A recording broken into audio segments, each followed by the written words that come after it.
Hi guys, this is how you can send a template message on WhatsApp. Go ahead and open your WhatsApp. When you open your WhatsApp, go ahead and select the picture you want to be sending. Now this is just a simple step, so just focus guys. Click on add, click on photo showing. As you can see, photo and video. You can send a temporary photo or a temporary video.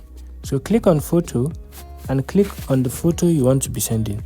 Now down below you're going to be seeing, you can add a caption. So when you're done doing that, or if you don't want, you can just leave it empty. When you're done doing that, just click on the one icon showing below, just in the comments, in the caption section. As you can see, when you click that, it's going to show blue. So this photo can only be viewed once when you are done sending it.